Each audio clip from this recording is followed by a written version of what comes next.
반갑습니다. 어마형태 홍성삼입니다. 야외 화덕을 상담하다 보면 가마솥은 어떤 재질, 어느 정도 크기의 솥을 구매해야 하는지 고민을 많이 하십니다. 그 고민을 해결하고자 영상을 만듭니다.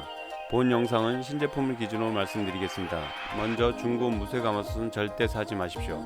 누가 공짜로 준다고 하여도 고민해 보세요. 그냥 신제품으로 구매하여 사용하는 것을 추천합니다.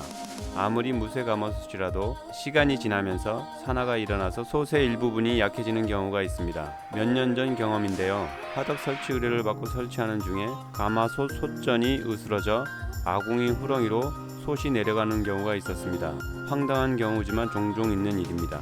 지난번에는 화덕을 설치하다가 가마솥 가운데가 깨지면서 구멍이 생기더라고요. 이렇게 말이죠.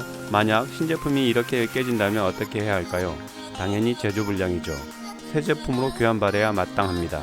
직접 화덕을 만든다면 중고든 공짜든 상관없지만 시공업체에 의뢰하여 화덕을 만든다면 새 제품으로 구매하여 의뢰하는 것을 추천합니다. 아무쪼록 신제품을 구매한다는 전제하에 설명을 들으시면 좋겠습니다. 가마솥 구매 가이드 내용은 첫 번째 모양에 대한 내용, 두 번째 재질에 대한 내용, 세 번째 사이즈에 대한 내용으로 나누어 설명드리겠습니다.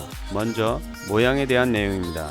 지방에 따라 약간 차이는 있겠지만 현재 우리가 말하는 가마솥이라 함은 원래 지북솥입니다. 그럼 가마솥은 뭐고 지북솥은 뭘까요? 힌트로 과거 정직관에서 음식을 위해 사용했던 솥이 지북솥입니다. 다시 말해 일반적으로 가마솥이라는 것은 지북솥을 말하는 것이죠. 그럼 우리가 흔히 말하는 가마솥은 어떤 용도일까요? 네, 콩을 삶는 용으로 사용하는 솥입니다. 지북솥과 가마솥은 모양이 조금 차이가 있습니다. 솥전, 솥 옆에 튀어나온 날개를 말하는 건데요. 이 솥전에서 입구까지 동일하게 올라오면 가마솥이고 입구가 좁아져 올라오면 지북솥입니다. 쉽게 설명드리면 솥의 몸통에서 입구까지 일자로 올라가면 가마솥이고 입구가 좁아져 올라가면 지북솥입니다. 다른 방법으로 뚜껑이 솥의 몸통과 같은 크기이면 가마솥이고 뚜껑이 솥의 몸통보다 한 치에서 두 치 정도 작으면 지북솥입니다. 앞서 가마솥은 콩을 삶을 때 사용했다고 말씀드렸습니다. 그럼 지북솥은 어떨 때 사용했을까요? 네, 밥, 닭백숙 등 음식에 사용했습니다. 그럼 콩 삶을 때 어떤 점이 다를까요? 콩 삶을 때는 열을 이용하여 수증기를 증발시키는 것이고 밥, 닭백숙은 열도 필요하지만 압력이 있어야 요리가 맛있게 잘 됩니다. 잘 아시잖아요. 무슨 압력밥솥이 밥맛이 좋다 등등등. 이렇게 중요하고 소중한 솥의 이야기 알고 계셨습니까? 몰랐다면 구독, 좋아요, 알림 버튼까지 눌러주세요. 지금 눌러주세요. 이 이야기는 솥을 만드는 분들도 잘 모르는 소중한 정보입니다. 혹시 지인들 중에 솥을 구매한다면 조언도 해주시고요. 다만 스테인리스 솥과 양은솥은 가마솥의 모양, 즉 입구가 몸통에서 일자로 올라가게 만들어집니다. 그리고 이처럼 재질은 무쇠이지만 모양이 현대적인 솥의 모양을 하는 무쇠솥도 있습니다.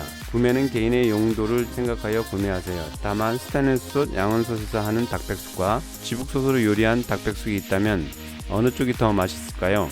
판단은 여러분들이 하시기 바랍니다. 그리고 바닥 모양도 서로 차이가 있습니다. 스테인리스 솥, 양은솥 또는 이 두 재질과 비슷하게 만든 무쇠솥의 바닥은 많이 내려가 있지만 옛날 가마솥, 지북솥은 아래로 많이 내려가 있지 않습니다. 다음으로 솥의 재질에 따른 장점을 확인해 보겠습니다. 솥의 재질은 무쇠 가마솥, 스테인리스 가마솥, 양은솥으로 구분할 수 있습니다. 재질별 장점만 말씀드리죠. 첫 번째, 관리가 쉽다. 녹이 안 나고 가벼우니까요. 진짜 관리는 쉽습니다. 두 번째, 저렴하다. 입구가 50cm 크기 기준 스테인리스는 20만원대, 양은솥은 8만원대, 무쇠솥은 30만원대 정도 합니다. 세 번째, 열이 빨리 올라옵니다. 무쇠 가마솥의 장점. 첫 번째, 효과가 좋다. 열은 늦지만 지속성이 좋습니다. 열이 오래 갑니다. 두 번째, 내구성이 좋다. 잘 관리해야 한다는 조건입니다만 내구성은 좋습니다. 세 번째, 간지가 난다. 가심비, 마음으로 뿌듯합니다. 진짜 모양이 좋습니다. 무쇠 가마솥의 관리법은 우측 추천 동영상을 참고하여 주세요. 이상 재질로 본 솥의 장점입니다. 마지막으로 사이즈는 어느 정도가 좋을까요? 물론 용도에 따라 다를 수 있습니다. 매주 곰탕 등 영업집에서 사용한다면 솥 입구 지름이 최소 70에서 1m 정도 큰 가마솥이 필요하고요. 전원생활을 하시면서 닭백숙을 하신다면 솥 입구 지름이 50cm 이하를 추천해드립니다. 50cm 이하라고 말씀드리면 심리적으로 최대인 50cm로 구매하시더라고요. 그런데 이 크기도 큰 편입니다. 이 50cm 크기에 들어갈 수 있는 양으로 말씀드리면 마트에서 판매되는 마트닭 10마리와 기타 재료를 넣어도 충분합니다. 한 번에 10마리씩 사용하신다면 당연히 이 사이즈로 구매해야겠죠. 개인적으로 40에서 45cm 정도면 충분하다고 생각합니다. 조금 작은 가마솥이 관리하는 데도 편리합니다. 지름 50cm와 사이즈적으로 조금의 차이지만 한 사람이 쉽게 다룰 수 있느냐 없느냐로 구분되기에 관리적 차이는 분명히 있습니다. 구매는 가까운 주방 전문 가게를 이용하여도 되고요. 인터넷에서 구매하여도 안전하게 집 앞까지 배달해 줍니다. 사이즈를 참고할 수 있도록 표를 올립니다. 이렇게 화덕을 의뢰받고 설치하는 입장에서 솥에 대한 설명을 해드렸습니다. 그렇다고 옛날 지북솥만 사용해야 한다는 뜻으로 이 영상을 만든 것은 아닙니다. 소비자님들이 솥의 장단점을 파악하여 구매하는 데 도움이 되길 바라는 마음뿐입니다. 절대 스테인리스 솥, 양은솥을 폄하하거나 비하하려고 이 영상을 제작한 것은 아닙니다. 이상 가마솥 구매 가이드 영상입니다. 가마솥을 구매하는 데 도움이 되길 바라오며 영상이 좋았다면 구독, 좋아요 잊지 마시고요. 꼭 눌러주고 가세요. 감사합니다.